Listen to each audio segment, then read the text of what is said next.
আসসালামু আলাইকুম প্রিয় বন্ধুরা, কেমন আছেন? আশা করি ভালো আছেন। আজ আপনাদের সামনে দারুণ একটি মেডিসিন নিয়ে আলোচনা করব।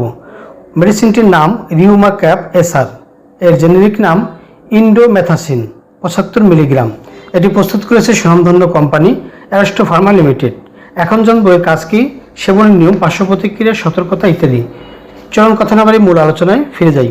রিউমা ক্যাপ এসআর এর কাজ: যে সকল রোগীদের রিউমাটয়েড অ্যাথাইটিস বা গেটে বাত, অস্টিওঅ্যাথাইটিস বা জয়েন্টের সমস্যা, কোমরের ব্যথা, মোচড় লাগা ব্যথা, টান লাগা ব্যথা, অস্থিসন্ধি সরে যাওয়ার ব্যথা দূর করে, বাতের তীব্র ব্যথাও দূর করে।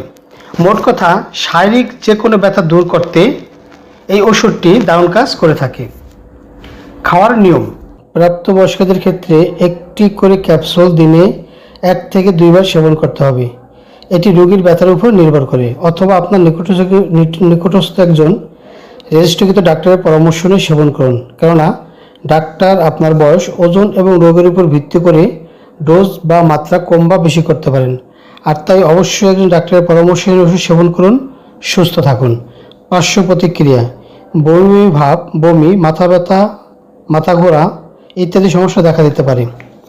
সতর্কতা: যাদের যকৃতির সমস্যা, হৃৎপিণ্ড সমস্যা, মূত্রতন্ত্রের সমস্যা এবং পেপটিক আলসার রয়েছে, তাদের ক্ষেত্রে অবশ্যই রিউমাটয়েড ক্যাপসুলটি সেবনের পূর্বে অবশ্যই সতর্কতা অবলম্বন করতে হবে।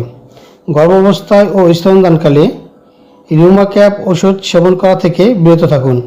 ওষুধটি ক্রয়ের পূর্বে অবশ্যই তারিখ দেখে ক্রয় করুন। সকল ঔষধ শিশুদের হাতের নাগালের বাইরে রাখুন।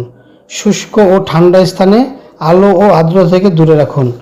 ওষুধটি সম্পর্কে আরও কিছু জানার থাকলে কমেন্ট করুন, উত্তর দেওয়ার চেষ্টা করব।